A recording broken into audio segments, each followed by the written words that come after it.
So 2025 was a great year in film. We saw a variety of portrayals, characters. We saw a lot of international directors get recognition. We're going to dissect, we're going to critique, we're going to see who gets snubbed, who we wish would have made it in the nominations, and very obvious, inexcusable snubs for Best Picture. So without any further ado, let's get into it.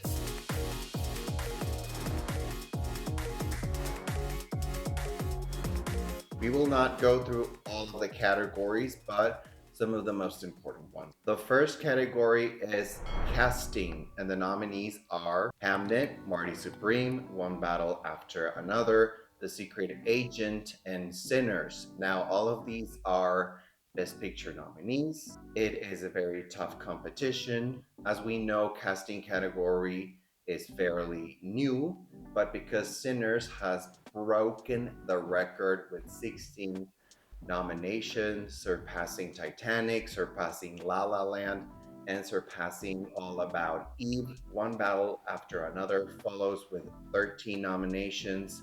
So these two are going to battle it out in every single category. Predictions of the winner, I think it's going to go to Sinners. My two other contenders are One Battle After Another, which is my favorite film of 2025.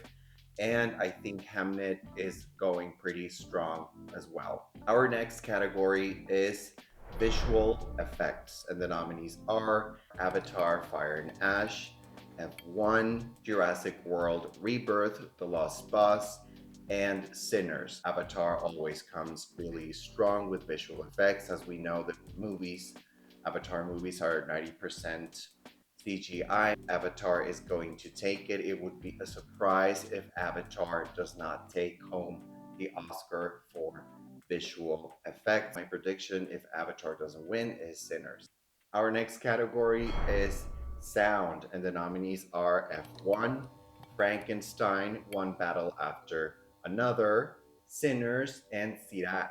Sirat is the only international feature film in the sound category. It is exciting to see a foreign film, just like in casting with The Secret Agent, to be recognized among American films. It is a pretty strong category, so it's between, for me, One Battle After Another and Sinners. Our next category is production design. The nominees are Frankenstein, Hamnet, One Battle After Another, Marty Supreme, and Sinners. Guillermo del Toro is really clever in not using so much CGI. The sets, the production in Frankenstein is top tier. He wanted to use as much as real life sets as possible, and he told that in interviews. So I would give it to Frankenstein, but then again, Sinners and One Battle After Another, they're really tough competition.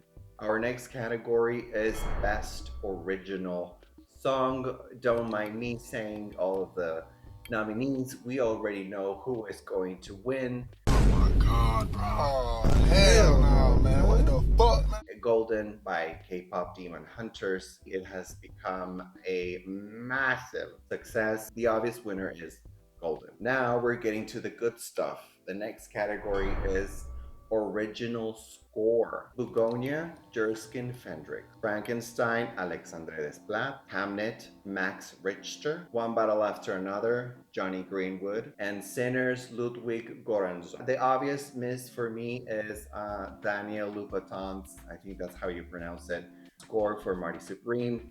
And that score, it's not necessarily 1950s New York. It has tones of Philip Glass, a lot of repetition. The instruments that they use, it felt vintage but modern at the same time. For me, I think Johnny Greenwood should take it.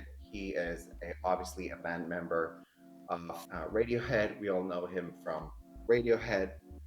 He has done film scores before for Paul Thomas Anderson. I think Phantom Thread is composed by Johnny Greenwood. So the one that I enjoy the most and the one that I wanted to win is Johnny Greenwood. Our next category is Best Makeup and Hair.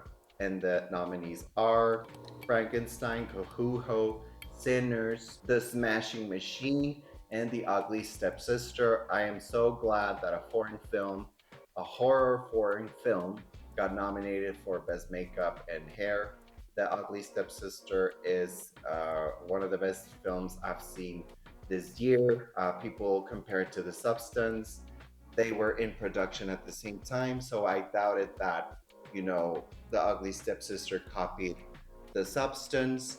I think it is a very original piece, true adaptation of the grotesque narrative of Cinderella. I'm glad that a foreign film, especially a horror foreign film, has been nominated for Best Hair and Makeup. Who is going to win? Who knows? Frankenstein comes really strong. Sinners comes really strong. Really unpredictable. Our next category is Best International Feature Film. I want all of them to win. The nominees are It Was Just an Accident, France, The Secret Agent, Brazil, Sentimental Value, Norway, Sirat, Spain, and The Voice of Hind Rajab, Tunisia. So I think obviously Sentimental Value and The Secret Agent have an advantage because they are nominated for Best Picture. So I think one of those two is going to win. I want Brazil to win. They are so competitive. The way that they cheered for Fernanda Torres win in the Golden Globes when it won I'm Still Here, Best Foreign Film. At the Oscars, people were cheering. It was really exciting.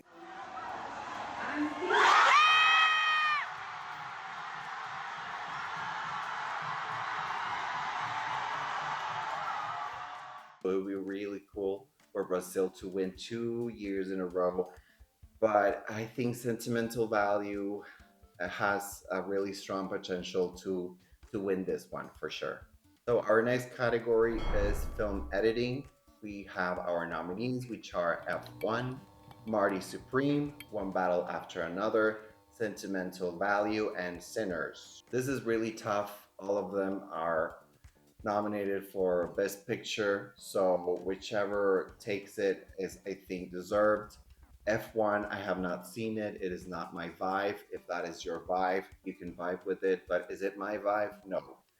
Will I have to watch it now? Well, yes. But I will get to the obvious snobs for Best Picture when we talk about Best Picture and why I think it should have been replaced by another very obvious choice. Our next category is costume design. The nominees are Avatar, Fire and Ash, Frankenstein, Hamnet, Marty Supreme, and Sinners. I think Frankenstein because it is a period piece and the costumes are just gorgeous, really. Mia Goth in that blue feather and that blue dress, I think throughout every single costume piece. It tells a story, but it is really just it adds to the drama when it is a period piece. But I think Frankenstein, because of the imagination and the input that Guillermo del Toro put in there, it's gonna win. I think. Our next category is Best Original Screenplay, and the nominees are Blue Moon, It Was Just an Accident, Marty Supreme, Sentimental Value, and Sinners. Now, there are three here that are nominated for Best Picture, which is Sinners, Marty Supreme, and Sentimental Value. I think Sentimental Value or Sinners is gonna take it. One of those two. They come really strong this year. So it's either one of those two for sure. A very obvious snub for me in this category is Ava Victor for Sorry Baby. It was nominated in the Golden Globes, and Ava Victor herself was nominated in the Best Actress Drama category. The shout out Julia Roberts gave her. It was a very original, very personal script, so it was a very obvious snub for me, and very sad that the Academy sort of is not really getting with the artsy fartsy indie stuff. I am grateful that they not have nominated Sirat and they have nominated Sentimental Value, but Sorry Baby was an obvious snub for sure. In the adapted screenplay category, we have Ugomia, Frankenstein, Hamnet, One Battle After Another, and Train Dreams. We have four films that are up for Best Picture, but I think One Battle After Another, it took Paul Thomas Anderson 10 years to write this script, so I think they're gonna give it to him. Okay, so now we're getting to the good stuff. The Best Director category. We have Chloe Zhao for Hamnet.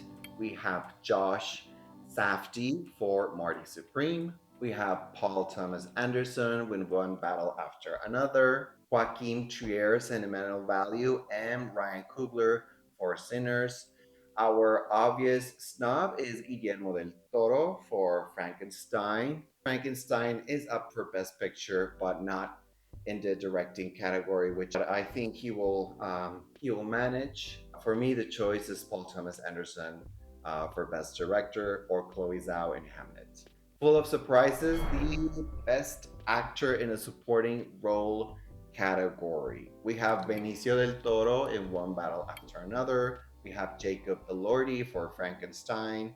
We have Delroy Lindo for Sinners. Sean Penn, One Battle After Another. And Stellan Skarsgård for Sentimental Value. The snub here is Paul Mescal for Hamnet. He was nominated for the Golden Globe, but he didn't make it. The one who made it is our dear Delroy for Sinners. He has not been nominated so much, and it is a surprise and a delight to see Delroy nominated and giving him his flowers. I'm very happy. It is a play between Jacob Elordi and Stellan Skarsgård. Stellan Skarsgård won the Golden Globe. Jacob Elordi has won the Critics' Choice Award. Last year, Kieran Culkin won every single one of them, and sort of it was very predictable that he was going to win, right? So this year is kind of like, who's gonna win? It's like Best Supporting Actress. It's unpredictable, which is kind of fun. So we'll have to wait and see. Best Actress in a Supporting Role: Elle Fanning, Sentimental Value. Inga Ibs for Sentimental Value. Amy Madigan for Weapons. Wunmi Musaku in Sinners. And Hannah Taylor for One Battle After Another. Another unpredictable category, Amy Madigan won the Critics' Choice, and Teyana Taylor won the Golden Globe. Ariana Grande is a big snub. Not one single nomination for Wicked for Good. It was good the first time, and then the second time, chop. It would have been historic for Ariana to have been nominated again for the same character. I think that record Kate Blanchett holds, being nominated for Queen Elizabeth, and then being nominated again for the same role like 20 years later. So I think Kate holds the record. So we're getting to the good stuff. The next category is actor in a leading role. The nominees are Timothy Chalamet and Marty Supreme, Leonardo DiCaprio and One Battle After Another, Ethan Hawke for Blue Moon, Michael B. Jordan for Sinners, and we have Wagner Moura for The Secret Agent. Timothy Chalamet gives a very mature performance this year, and the politics of sexuality, I think, play a lot with the Oscars and the BAFTAs. Timothy plays a more mature role, and I think older white men, which is the majority of voters for the BAFTA and the Academy Awards, can relate to him as a character. He has a romance with Gwyneth Paltrow, and there are love scenes with Gwyneth Paltrow. So that level of maturity makes white men identify more with Timothy. That's not the solely factor, right? He gives a really, really great performance. So I think Timothy is going to take it this year. If not, it would be a really big surprise. Now, the best category and the most dramatic one, Best Actress in a Leading Role. Jessie Buckley for Hamnet, Rose Byrne for If I Had Legs, I'd Kick You, Kate Hudson for that song Sing Blue movie, Renate Reinsve for Sentimental Value, and we have Emma Stone for Begonia, nominated for the seventh time. That woman already has two Oscars and she's in the race. She bit Jennifer Lawrence again. Obvious snobs here in this category would be Chase Infinity for One Battle After Another. Another not so obvious snub, but could have been easily there. I think replacing Emma Stone or Kate Hudson would have been Amanda Seyfried for The Testament of Anna Lee. Like, I don't think he hasn't gotten that recognition, but that's a film I also haven't seen, and it was not nominated for anything this year. Nothing. And the best actress has to be fuckable. You know how Mikey Madison won the BAFTA and the Oscar, but didn't win any other award because Demi Moore was the obvious choice. But because Mikey is younger and beautiful, and I don't know, it's a strange politics, but they all gave amazing performances. So the last category is Best Picture, and now we can talk about the inexcusable, insufferable, horrific snob to the picture of No Other Choice. For me, it should have been instead of F1. I don't know why F1 is nominated for Best Picture. It should have been No Other Choice. They did not nominate No Other Choice for anything, and it was shortlisted for a few categories. It has to do a lot of race, right? I think sentimental value, because it's a foreign film, but they're Norwegian, they're white, they're more chic, I guess. But No Other Choice was Old Boy. I enjoy it, but No Other Choice was his masterpiece. Really, it is a strong critical analysis of capitalism, of how exhausting it is to be on LinkedIn searching for jobs, and the lengths that one does to get their family ahead. And it was visually striking, and the performances, not one single performance was there. I think the actor was nominated for the Golden Globes. Yeah, F1, what? I mean, oh, let's get to the nominees. So, Bugonia, F1, Frankenstein, Hamnet, Marty Supreme, One Battle After Another, The Secret Agent, Sentimental Value, Sinners, and Train Dreams. Who is going to win? Sinners. Sinners as a horror musical created by a black man with a predominantly black cast about race in the South. It's just gonna be chef's kiss, right? But one can dream. The other choice, I think, would be One Battle After Another or Hamnet. I think one of those three will win Best Picture. It is really tough for Marty Supreme, or Sentimental Value may also kind of sneak in, but 16 nominations. So I think Sinners, One Battle After Another, and Hamnet might sneak in, but I think it's between those two. So that concludes our reaction to the Oscar nominations. So if you enjoyed this video, if you have opinions, if you think someone was snubbed that I have not mentioned, please comment below and subscribe, please, because I have like 3 subscribers and I need it. So thank you so much, and I will see you hopefully next time.